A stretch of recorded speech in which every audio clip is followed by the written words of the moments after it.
And good morning at 7:04 on this Wednesday, September 3rd. It's time to head to Studio B for Coleman and Company. Hello, everybody. Welcome. The sun is shining. We're still waiting for rain. And it's been a while since we've had some rain getting dry. But I hope you're going to have a wonderful Wednesday. And we get Wednesday started off the right way, talking about Cedar Stone Bank, Lebanon, Mount Juliet, Donaldson, simple banking, simply better. Bob McDonald's with us this morning. Bob, President and CEO. And good morning to you. Good morning, Coleman. Thank you for letting me call in. And when I did this morning, you answered the phone, so I didn't get a chance to say hi to Billy or MJ. So if you will, pass along my good morning greetings to those two fine people. Absolutely. And I know MJ's listening. Billy probably is too. So good morning to MJ and Billy from Bob McDonald. What's going on? Oh, not much. I miss seeing all three of you, and I hope to get in there sometime soon when my schedule allows. And we were talking off air about how dry it is, and Susan was asking me this weekend. You said, you haven't brought home any vegetables from Coleman this year, and I had to let her know that you decided not to do a garden this year, but aren't you glad you didn't, given the dry conditions? You'd be out there watering 2 or 3 times a day. No, Bob, no more than I would have had. I could have watered in the last 10 days here and have been fine. No, I'm really sorry that I didn't. I was trying to get some dirt, which never happened, and the whole thing just fell through, and it's kind of been a disappointment for me. But like we have said over the years at Vanderbilt, sometimes regarding football, wait till next year. So yeah. But I love the tomatoes, and that's my biggest disappointment, that I don't have some for me and some to share, because love to have an abundance and pass them around. But anyway, thanks for mentioning that this morning. Well, obviously we like them. Susan was asking about them. We like your tomatoes and your cucumbers, and I think you had some squash and some zucchini. And so maybe next year. Yeah, maybe next year. Yeah. What's happening at Cedar Stone?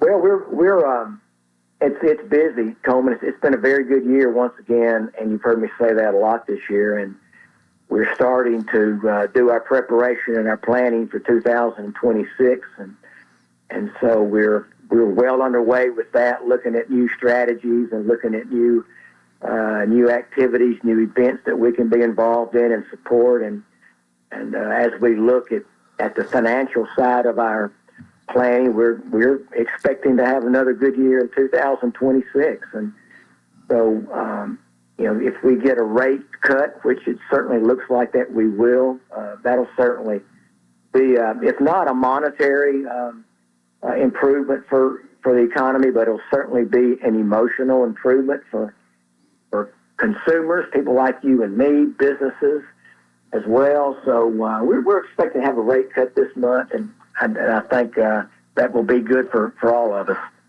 Well, as you have mentioned repeatedly in several Wednesdays, almost in a row here, how that people are still borrowing money. They're expanding their business. They're buying cars. They're buying homes. All the things that you would get a loan for. That's been good. I am just wondering if we get say a bump in the rate here, and that would be, if you call it a bump, it would be a change and go down either 0.25%. Is that going to even further the people borrowing, looking more favorably at getting loans? Well, it will. As you and I talk so often, if people have a legitimate need to borrow money, then unless rates are just really out of this world, and they're going to borrow money. And so, we've not seen rates that are just astronomical in many, many years, and I doubt that we ever will anytime soon, because we know how to avoid that. But it will take a few folks who perhaps have been on the sidelines waiting to borrow money to buy a new car, or waiting to borrow money to buy a new home or do a home renovation. it will very likely take some of those folks who've been in that wait and see category. But overall, the rates have been still very good, and it's been a very good time to borrow money. And again, historically, rates are in a very good place. Well, we don't talk an awful lot about your personnel, and I know you've had some people, especially in the Lebanon office, who've been with you for a long, long time. There's always, I guess, some turnover in banking, but I've always thought you had a very friendly, competent staff of people, and especially the main players at the main office here in Lebanon. Well, you're kind to say that. I'm glad that's been your experience, and I'm very proud of everyone in every position. Everyone has a great desire to be of service. They're very good at what they do. They're very competent. And so, and that's important. You know, you can be competent but not be very friendly, or you can be friendly and not very competent. And we believe both are important and both are possible. And that's what we strive to do.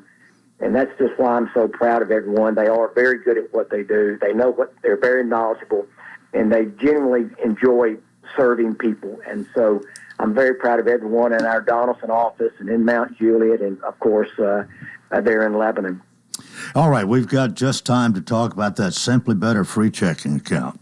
Yeah, it's a great account. We've been very active with that this year at Coleman, as we have with everything else. And so we encourage your folks who don't currently bank with us, who are listening, to come visit with us. Let us talk about our checking account. And we've got our technology. Coleman is second to none. So if you want to do your banking electronically, we offer that. And so we ask your folks to come in there and visit and let us talk about the Simply Free checking account.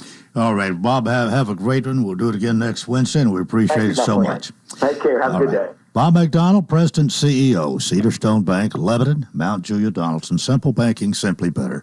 We're 11 minutes after the hour, and I'm going to go to the telephone. My guest this morning, well, let me start out by saying, as our regular listeners know, first Wednesday of each month, we feature the UT Extension Office, and Lucas Holman sends us somebody, or occasionally he graces our presence himself. He is on the phone this morning. Lucas, good morning. Let's start over. I forgot to push the phone button. Lucas, good morning. Hey, good morning, Coleman. How are you today? Oh, I'm fine. I'm even better now that I hear your voice and know that we're not going to have to wing it. That we've got somebody to talk to. But I'll bet you have a lot to talk about this morning. You know, anytime we're on the radio, we want to talk about things that kind of relevant at that time. And I think in the next couple of weeks, we're going to see people start planting turnip greens, collard greens, mustard green in their garden. So it's crazy, but we ripped out a few tomatoes this weekend, my family and I, and we're going to hopefully plant turnip greens in the next week. That's depending on if we get a rain. Mm-hmm. That's definitely hit or miss right now, but I think people are starting to transition to their fall gardens. Now, we'll plant a bunch of cabbage and broccoli and cauliflower and play with some of that stuff. But some of our warm season vegetables, theoretically, you know, in a month and a half, we're going to get our first frost. Right. And go ahead and start preparing our fall gardens now. I gotta ask you one thing. I have a friend. His birthday, I'm not sure whether it's the 1st of August, but it's around the 1st of August. And he always planted his, I don't know whether he still does or not, had planted his turnip greens on his birthday on August the 1st. Now, is that too early? It probably is, because we're still sometimes in the 90, 95 degree weather, and sometimes the seeds won't germinate as well when it's 90 or 95. Now, I'll tell you, I had the best crop of turnip greens 7 or 8 years ago, and we planted it on a day, this was during the fair, so Thursday or Friday during the fair a few years ago, and we had hit it right. We had gotten an inch or two of rain that afternoon, and it had just worked them into the ground. They were able to germinate really quickly. Now, we've not had any type of rain in a few weeks, so that's the biggest hiccup right now. So if you plant some of these greens, you're going to have to water them. You're going to have to put something out there. I know there was a chance yesterday, but it went north of us and it went south of us. And at the Farm Bureau meeting yesterday, the monthly meeting, Neil Oakley was leading the prayer, and he prayed for rain. So that's how bad some of our farmers need the rain at this time. Well, there's no question about that. It's dry, and it is. And the rain so far has just kind of been spotty. Some received some, and a lot of us haven't. Mm-hmm. And I'm hoping that the next day or two, and I know I follow Davis Nolan a lot on social media, and he said there was some significant chances coming up later today and tomorrow. And I think a lot of our farmers are looking for that to try to re-green up our pastures, because a lot of their pastures where they expected to have grass to eat for their livestock, there's no grass. It's died off right now, so we need a rain. Yeah, and we got to go to a break, but before we do, I remember a few weeks back, maybe a couple of months, you were at the Lebanon Senior Citizen Center, and you said specifically, and you sort of gave a period of time, I forgot what it was, but in a month or so, it's going to turn off dry, and we're going to wish we could have some rain, and for 2 months at least, it didn't, and I and another person that were there that day, we next time we get you, we're gonna, when's that drought coming? Now we know. Yeah, that's fine. That's fine. Lucas, hold on. We're going to take a break here. Lucas Holman with the UT Extension Office, my guest here on Coleman and Company, FM 98.9. Let's see what's happening on the roadways. And it's all brought to you by Absolute Kubota. Ride it off the lot. Ride it off your taxes. Visit Absolute Kubota. Take advantage of the Section 179 tax deduction when you buy new Kubota construction equipment, tractors, RTVs, hay tools, or turf products. Absolute Kubota, 1506 West Main. Now in traffic, here's Chuck. Good morning. Trying to clear up a couple of wrecks out here. It's heavy now down through Millersville with that volume on 65 southbound. Bethel Road there coming through Millersville as traffic loads up again with more volume. 24 east at the Jolton exit where we had that earlier crash. Now all that traffic's arriving in that area from Clarksville. Wilson County traffic's on the increase, especially through Mount Juliet westbound. I-40 continuing into Hermitage. Prince's Hot Chicken has live entertainment tonight starting at 6 o'clock. Check out the menu, princeshotchicken.com. I'm Commander Chuck with your on-time traffic. Simple banking, simply better. Since 2004, that's been our motto at Cedar Stone Bank. I'm Bob McDonald. We know that financial decisions can sometimes be complicated, but that doesn't mean solutions have to be. Whether you're buying a new home, renovating your existing home, or buying a car, or maybe you're a business that needs to purchase equipment for the building you operate from, we have all the technology that will allow you to do your banking online or on the telephone, or you can come in one of our beautiful branches and see our great people. With locations in Lebanon, Mount Juliet, and Nashville, Cedar Stone Bank. Simple banking, simply better. Member FDIC, Equal Housing Lender. Everyday Fiestas offers party rentals on everything you need for your special event. Birthdays, weddings, corporate events, they have you covered. Tables, chairs, tents, linens, dance floor, and so much more. Visit their new showroom in Lebanon at 713 East Main Street in the old Ferguson's building. Find them every day at fiestas.com or on Facebook. Everyday Fiestas offers party rentals that can transform your vision into a beautiful reality. Mention this ad to receive 10% off. Here we go. Welcome to Coleman and Company, and here on this Wednesday, we have Lucas Holman from the UT Extension Office. And, well, Lucas, let's pick it up where we left off. I don't know what we were talking about the dry weather. We can change the subject a little bit. Lucas? Are you there? I'm here. Are you there? Yeah, I'm here. All right, go ahead. So if you want to talk about something more positive, I know the dry weather is kind of gone by the wayside now.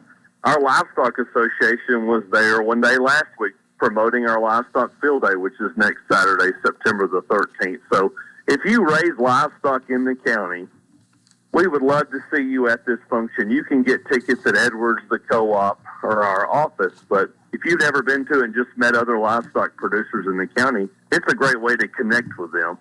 We'd love to see you, especially if you're new to farming. Doesn't matter if you're new or old, we want to see you and meet you and shake your hand at the Livestock Field Day next Saturday. Well, livestock is part of what you pay attention to. It's part of agriculture here. It is. I guess it's like some other things. It's had times of it's kind of ebbing and flowing. Times when there's more livestock, and then times when people are less interested. How are we right now? As according to the needs and the production of livestock. So I'll be honest. If you follow beef prices right now at just the market, people taking steers or whatever off to the market, they're extremely high at places, and it's kind of got people interested in cattle again a little bit. I think the biggest hiccup, if we're buying cattle at some of these really high prices, we might see that bubble pop someday, and the prices kind of go back down. So I'm not an economics professor or anything like that. But I think if you follow the prices right now, we may see some of the prices shift in beef at the store. So we have a lot of people interested. Now, the other thing, a lot of the smaller farmers that are kind of moving here, they're buying 5 or 10 acres. They're not focusing on cattle. They're focusing more on small ruminants. So we're seeing an influx in sheep and goat. And I think the last time I saw the census number for Tennessee, 95 counties, Wilson County was ranked number 3 in production of sheep and goats in the state. Well, that's interesting. I think it's really phenomenal for Wilson County in goats and sheep. Mm-hmm. Well, where do we rank in cattle? Now, I am not sure. Now, there are some East Tennessee counties. When I think of cattle, I think of like Greene County or something like that, really prevalent in beef cattle. I'm not sure that we're anywhere in the top 10, but I have to go back and look. Mm-hmm. Now, in row crop production, West Tennessee is going to run away with all those records at this time, but we still have quite a few row crop producers. We were reading in Farm Bureau magazine of the top 3 soy producing counties, and they're all kind of along the Mississippi River. You seem to have specialized in fruits and vegetables yourself. You're not a cattle guy, or even hardly an animal guy, are you really? Well, my wife and I have a small farm, and we had cattle for quite a few years, and we actually sold them last fall, which, looking at the market, was probably a huge mistake for us to do. Yeah. Now, my wife, she mostly focuses on sheep. Now, I get the benefit sometime of watering them, of fencing sometimes, of, doing some of the basic things. But I do like more fruits and vegetables and flowers and landscaping. I grew up in the horticulture industry, and it's kind of what I'm more familiar with. That's just what I like to do. Well, you have somebody in your office that specializes in cattle, don't you? We do. We've got Jessica Young. Now, she is out at a conference in Nashville.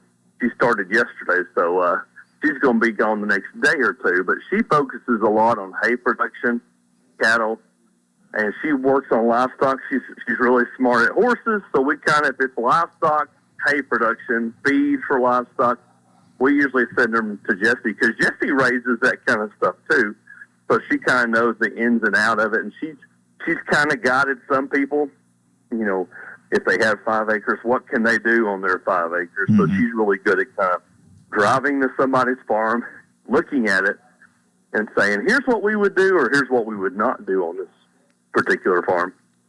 Lucas, let me throw this out for discussion this morning, and having to do with the role that government plays in agriculture, and especially in Tennessee and Wilson County. We know there's federal funding for some things, some issues. We have, I think, a pretty big state agriculture department that's very interested in the welfare of farmers and agriculture. But how dependent are we? Our people in agriculture on government assistance and help, and what's the future look like? I'll tell you one positive thing, and I don't speak a lot on subsidies because I don't work. That's usually kind of federal dollars, and we're not federally funded University of Tennessee on some of our programs and things. One thing that we work a lot with, there are some cost share programs called Tennessee Ag Enhancement. Farmers will just say TAEP kind of for short. So Tennessee Department of Ag has different cost share for, like, we'll say a farmer who does a lot of hay production. and he wants to build a barn to put his hay in, they will pay for a certain percentage if you can prove that you do so many acres of hay. Now, you need like a head catch for your cattle. You have to have so many head of cattle, and then they'll only pay a certain percentage up to a certain point.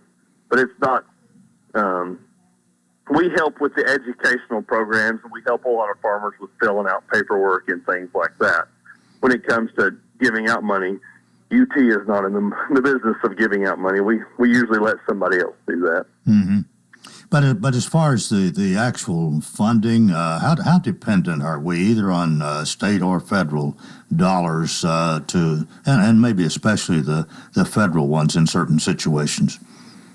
Now, there are some farmers who do a really great job of kind of managing money and things like that. Now, I can't say this is the percentage of farmers that rely on subsidies because I'll be honest, I don't see that list, so I don't know which ones are. I would assume that majority of our farmers are not relying on federal dollars for a lot of their things, because a lot of the ones we work with, say like beef cattle, I talked to a farmer a few weeks ago about some situations, and there are insurance for some of these things. So if a farmer has total loss on something, they generally will have some type of crop insurance to help take care of that.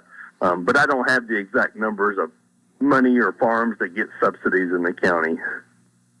All right, one other thing I want to throw out here, and then you can pick it back up. But I'm just from time to time we will have some kind of disease. We'll have some kind of a tough issue to deal with. Some kind of parasite or some kind of something comes through, and it's a cause for alarm. I don't recall any big problems like that in the last few months or years. Are we facing anything like that at this point? Not locally. So if you kind of follow some of the cattleman type news, there's a little worm called a screw worm that's kind of at the border of Texas and Mexico right now. Right now, I don't think it's in the United States. So this screw worm can kind of drill a hole in the hide of a cow and create a lot of issues. Luckily, we're not seeing any of that anywhere locally. But if anybody has any questions about some of that stuff, now I had someone, after they saw the news report, they sent me a picture of a fly they had saw on a cow, and they said, "I just want to make sure this is not a screw worm," which is fine. Send me any of those pictures. It's easier from a picture. So I will get those calls sometimes. So people will say, "I got a small black fly on my cow. What is it?" Well, I don't know. There's 10,000 flies, I think, in Tennessee. But if you see a news report and you saw something that looks a little different or funny, feel free to send me a picture. What we'll do, honestly, in some cases, I'll send it to a professor in Knoxville. I'll say, so-and-so's got this on his cattle. I just want to make sure this is not a screw worm. Mm-hmm. One issue that we're having with fruits and vegetables is the spotted lanternfly. Now, it's crazy. This spotted lanternfly has a mouth that looks like a straw, and it gets in the side of fruit trees, so like peaches and apples and pears and nectarines. And if you get enough of them on the side of a fruit tree, it will kind of suck that tree dry. It's only found in 2 counties in Tennessee, and it's Davidson and Wilson. Oh. There's a small pocket that popped up near a hospital in Hermitage. So TDA knows exactly where they're at, Tennessee Department of Agriculture, and they're working on trying to eliminate some of those issues. I've had someone report a spotted lanternfly, what she thought was on one of her fruit trees, and she just wanted to know. But those are the 2 things that usually if something comes out in the news, I'll get an email about it the next day where somebody saw something a little different or a little funny, and they just want to double check, which is fine. Send me those pictures, send me those descriptions or whatever, and we can try to work on it. We got a minute and a half left, and if you've got nothing else, we haven't really talked about the fair. It was a great one, and I know you were busy there. And you want to sum up the UT Ag Extension's part of the fair? Oh man, we had a good time. So we work a lot with the hay show, the fruit and vegetable show.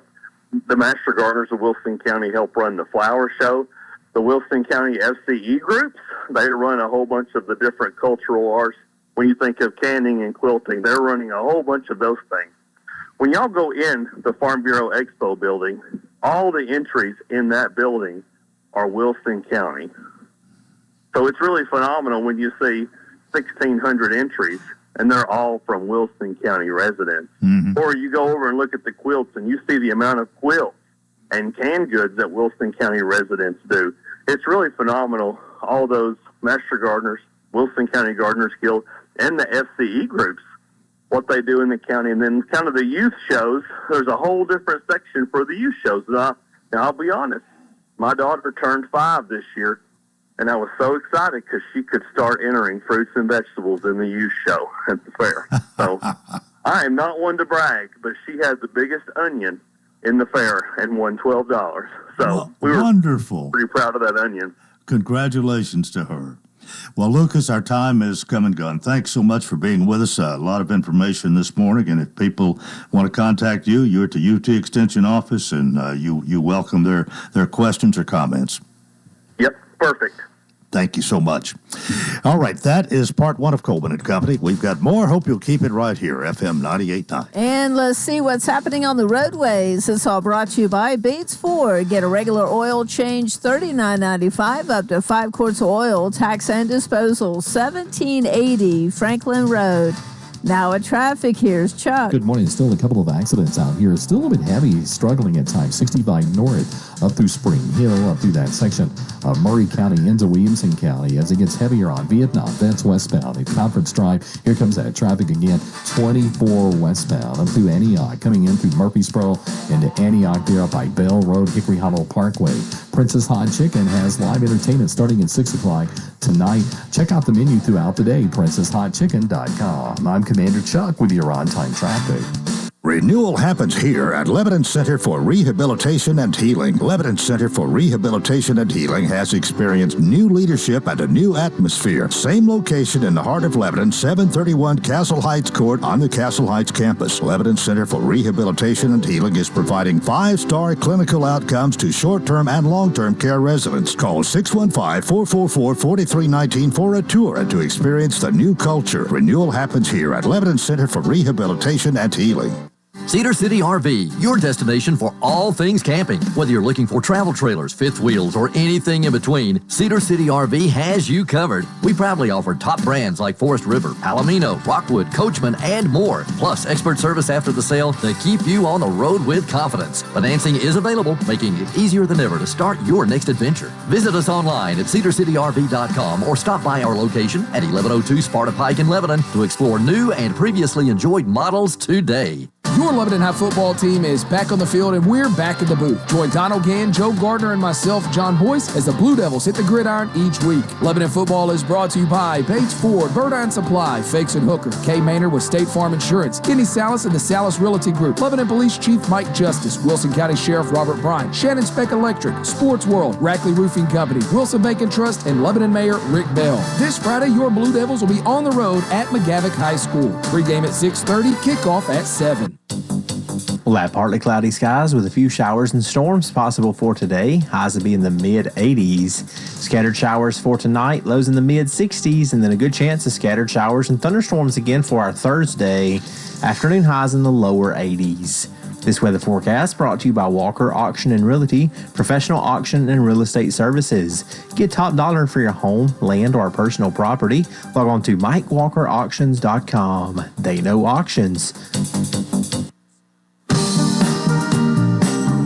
We welcome you to part 2 of Coleman & Company here on a Wednesday morning. It's time to talk about Cedar City RV, 1102 Sparta Pike. Mark Noble is here. Mark, good morning to you. Good morning. Good Labor Day weekend. It was a great weekend. We took off Monday, let everybody in the shop have off and closed the sales department down. I know there were some places open, but we figured it was good to have everybody have a long weekend, get refreshed, get ready for the fall here. And you were saying last week, I believe, there's a lot of business gets going about this time of year. It is. In your business. Yeah, we get people open up their campers right now. We get people, this is really the time they want to start enjoying it is right now in the fall. Yeah. That's the time you want to have a campfire. And already the temperature is off a little bit. We're in the high 80s rather than the low 90s or higher 90s right now. And it looks like, I won't say fall's in the air, but I would say our warmer days are biased for the summer. I would say so. We might get one here or there, but I think for the majority, we see the 80s. We see a lot of days that are going to be in the 70s. We got a cold front coming, and I'm one that watches the weather pretty regular every day because we have some work we got to do outside. So it's every day. It's hey, what's our plan? What's the weather today? So it's something that we keep a close eye on as well. But the fall, this time of year, people do start thinking a lot about camping. If the summer is too hot for them, then the fall is probably just about right before the cold weather gets here. Correct. Yeah. And like I said, sometimes it's the best time of the year because there's all those people are putting their campers away. I talked to some people this weekend and yesterday actually, and they said that they went camping over the weekend and it wasn't as crowded. So that's good things to know too. Like, hey, it's not as crowded now. I can get spaces that are available. Yeah. One of the things that I've been impressed with your business, Cedar City RV, is you have you have the total package really. I mean you do just about everything. Not only do you sell the campers and have service after the sale, but you have a lot of accessories. You are prepared to answer questions to help people who are maybe getting started or who experience some problems they're unfamiliar with. I mean, it's as we say, the whole 9 yards. Yeah, and a big part of that's our no-pressure sales staff. A lot of times when you go to a dealership, they want a salesperson with you. They want to try to pre-qualify you. We don't want to do any of that, okay? If you want to come in, we unlock the campers when we get there every morning. We lock them up when we leave. But if you want to come in during business hours and browse the inventory on your own, we want you to do that. Because a lot of people, they don't know what they want until they see it. So a lot of times when you have a salesperson with you, the salesperson's not going to show you 50 campers. They're going to show you, hey, these are the 10 that fit what you asked for. Sometimes you don't even know what you want. You ask for certain things, but you don't know what's available. So we encourage people to go, hey, especially this time of the year. It's cooler weather. It's not 90 degrees, because if it's 90 degrees outside, it's 110 in the camper. I'll just tell you that now. But this time of the year, it's still, you can go in the camper and find things that you want. So I've had people go, hey, I like this on this one and this on this one. And we can come back with that idea and go, hey, this model here has both of those, because you're not going to walk 150 units on that we do have currently in stock. So a lot of times we can help guide that for you. Well, you are open 7 days a week and welcome people. What are your regular hours? I'm not sure we've talked about that. Our regular hours are 8 to 5, Monday through Friday. 9 to 4 on Saturdays, and 11 to 4 on Sundays. Yeah. Our service department closes early. We're actually up until 5:30 for sales Monday through Friday, but our service department closes at 5 o'clock. Okay. But we do have that 30 minutes. We understand that sometimes people are getting out of work, so we close at 5:30 so that they can, sometimes they get a drive from Nashville, and they can't get there till 5. We still want to be able to show you stuff that you saw online. Yeah, and you really have a very convenient location just off the interstate, the Watertown exit there at 1102 Sparta Pike. It is. We had 750,000 people probably drive by the other day for the fair. You get a lot of that drive by and people doing that. So that's one of our big things. Anytime there's an event down here, we get an influx in people as well. So visiting the State Farm Center down there. Well, and we do invite everybody to go to your website, cedarcityrv.com, cedarcityrv.com, and find out a lot more than we can talk about here on the radio. But you've got a good website, right? Absolutely. We got a good website, got a good staff. Our service department's catching up where we can get into things a little bit sooner than we could. So I encourage people to go ahead and call, get that appointment. We do service by appointments, but sometimes we can squeeze you in. If it's something small, get you camping tomorrow. All right, that number is 615-815-8650, Cedar City RV. And Mark, have a great week. We'll do it again next Wednesday. Thank you, Coleman. All right. Mark Noble, Cedar City RV, 1102 Sparta Pike. We're 22 before the hour, and Lebanon Mayor Rick Bell is my guest this morning. Mayor, a good morning to you. Good morning, Coleman. How are you? I'm great. How are you? I'm fine. You had a city council meeting? We did. You had a quorum? We did. Well, I've got to be a little facetious or whatever, because recently you didn't. And that is true.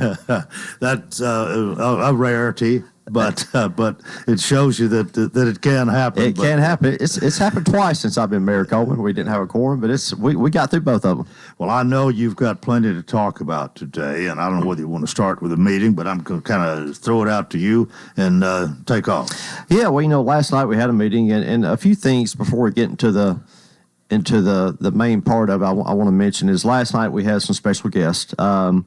Our local Diamond Youth Baseball All-Star team came last night to be honored, and so for those who don't know, they were the state champions this year, and they went to the World Series in Lexington, South Carolina. So that they had a great year.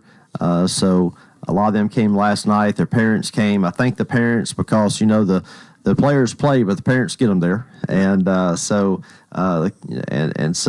they did great. They honored Lebanon and went out and had a really good had a really good postseason. So I appreciate them coming out there and us being able to honor them. And Coleman, one of the best parts is their uniforms colors was orange, so they represented well. Well, good for you. Was John Pope there? John Pope was there. He spoke. And Bill Potter was there. He's on the board as well. And then one of the coaches was there, and most of the players. We got some pictures with the city council, and I think they enjoyed it. So we just want to congratulate them. Well, I mentioned John, and I don't know all the others. I believe Rick Smith may be part of that. He is, and it's Lebanon Youth Baseball and Softball now. So Wayne Oakley, he's part of it. There's a lot of them. So yeah, but just to give them a little recognition as well, because if it weren't for what they do, and it all started with the civic clubs here, we might not have the youth situation that we do. But thanks to the city for coming along too. Well, absolutely. It's just like the fair. We talk about the fair volunteers all the time, but there's volunteers in all sorts of areas of our community, and baseball and softball is one of those. They don't get paid for that. They don't. They spend a lot of time and energy and thought to make it what it is. They do, and they work hard at it along with our Parks and Rec staff. But for those guys to do it as volunteers, it's a great thing for our city if they do that. So thank you very much. Also, last night, speaking of volunteers, we did reappoint some people to some boards. So the Historic Preservation Commission, Philip Allison and David Taylor. So they're signed up for a couple more terms. And then we have something called the Board of Adjustments and Appeals. And so Wayne Oakley, David Pine, and Gary Renfro, I reappointed them last night to that board. And so I appreciate them for all they do as well, because those, they sit through meetings, they make decisions, and so I appreciate them taking time to do that. As far as the meeting last night, I think there were two votes that people are interested in, and a lot of it was, as I say, a lot of it was internal stuff. But two things I think that were really big last night was, first, Coleman, 2 weeks ago, Tick Bryan made a motion to rescind a previous ordinance, and that was about the LED neon signs ordinance that was sponsored by Camille Burdine and passed back in March. And as you know, there was a lot of discussion about that, specifically concerning Snow White Drive-In. Well, last night was second reading for that rescission, and so that once again was a 3-3 vote.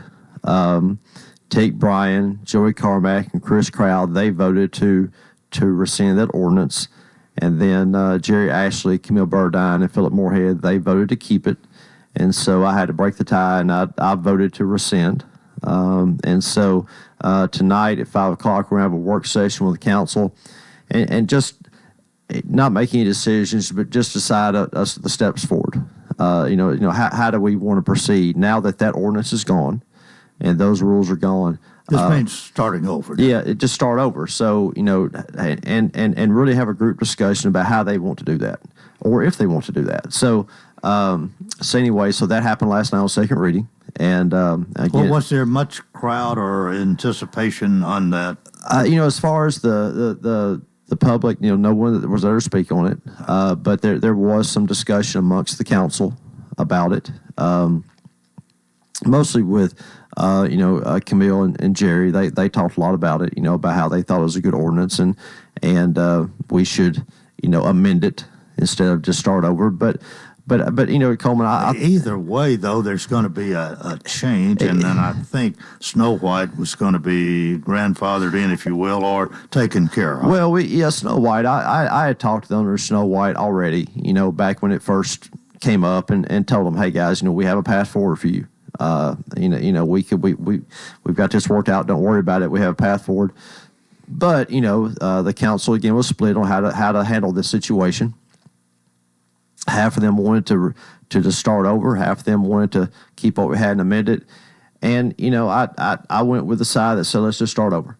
Let's just all get in a room at a work session, discuss it, and really work on it as a team. And I really think that's the best way to handle it. Okay, so that is what we're going to do. That is what we're going to do. All right. Yeah. There's one other vote last night I think was important as well, and this was second reading, to approve an agreement with First Baptist Church for people to be able to park in their parking lot to go to the square.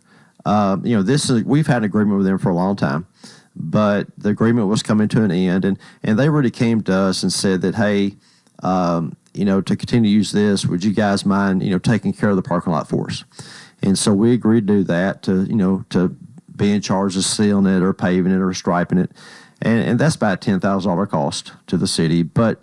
Is that an annual thing? Well, it just whenever it comes up. All right. Yeah, just whenever we think it needs it, we'll take care of it. And it's so we passed out on second reading last night. And something, Coleman, that a lot of people might realize is that parking lot provides over 70 spaces for people to park in. And so I appreciate First Baptist Church agreeing to provide public parking on their private lot. But one of the things that I've done recently, I asked the staff upstairs to really map out where our city parking is around the square. And if you count inside the square and then around the perimeter, like the First Baptist lot, the new Gay Street lot that we built, and that as far as city provided parking, there are 309 parking spaces at the square.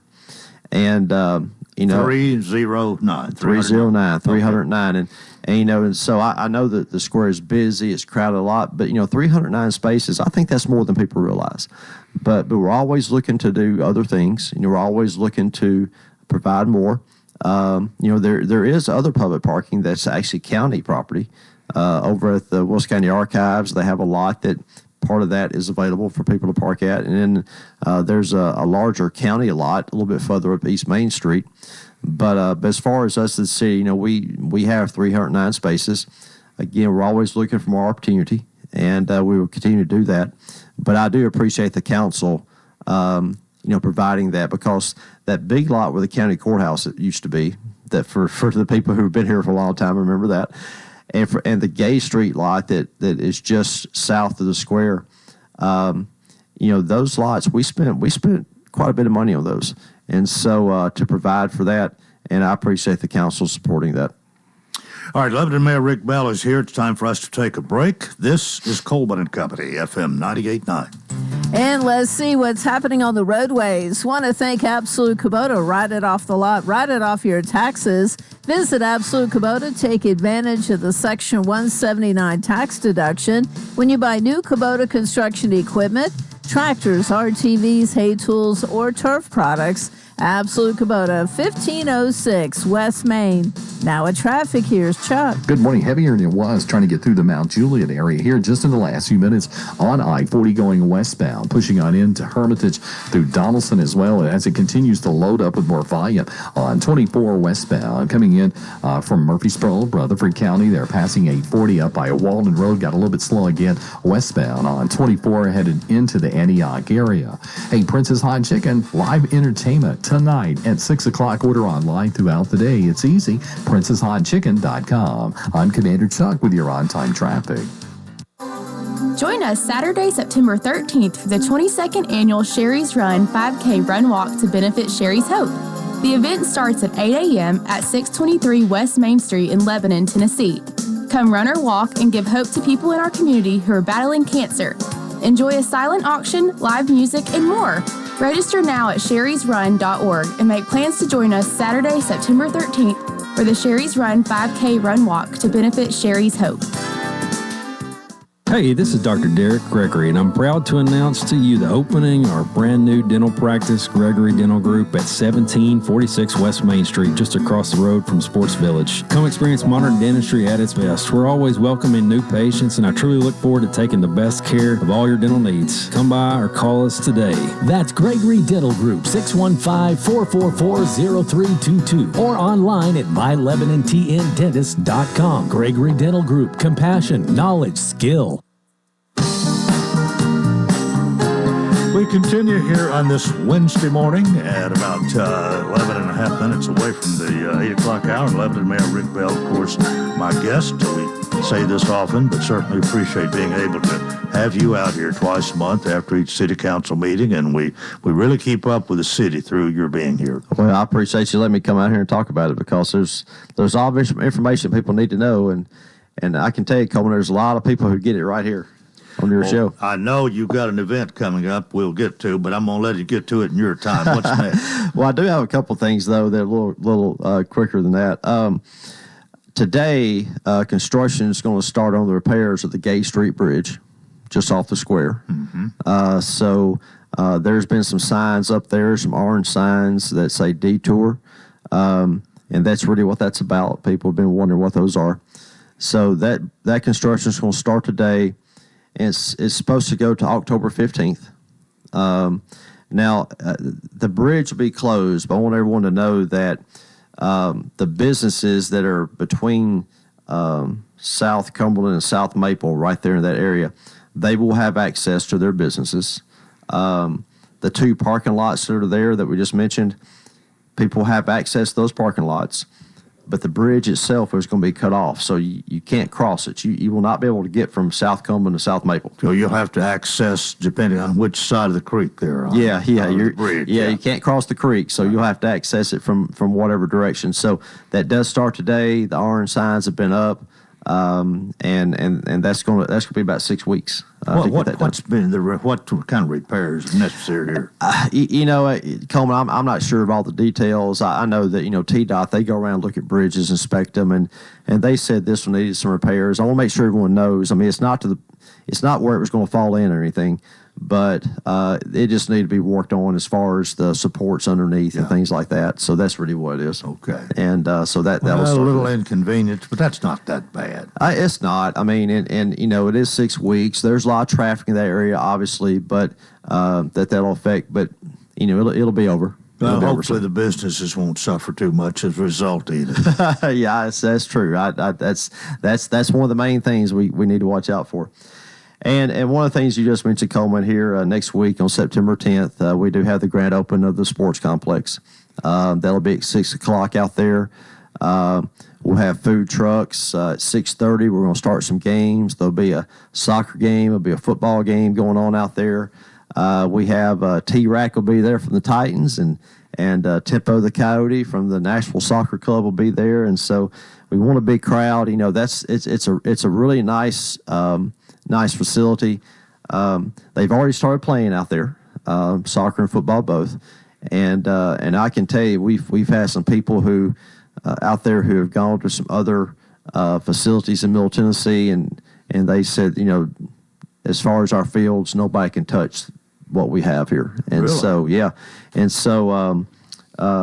we want a big crowd. We welcome everybody to come out. You and I have talked about a lot, Coleman. It was a longer construction process than we wanted, but it's done now, and we're thrilled about that. And I cannot thank the people enough who at the city who helped with that. Our public works department, our engineering and planning department, obviously our sports and rec department.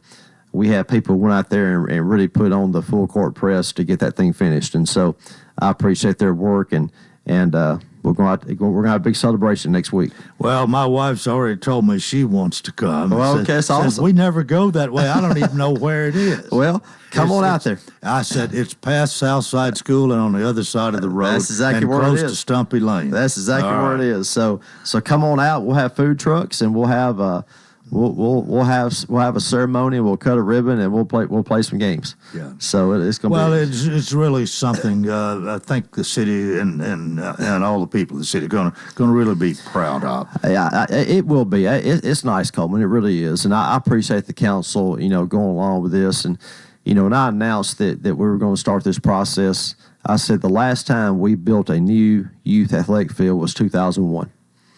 And that's been a long time ago, and it was time to do it again. And I can tell you the people who have played out there, the parents, the kids, they're thrilled with what they have, and it's a lot better. Soccer was playing over there by the airport, which was not a really good location. The fields weren't that great.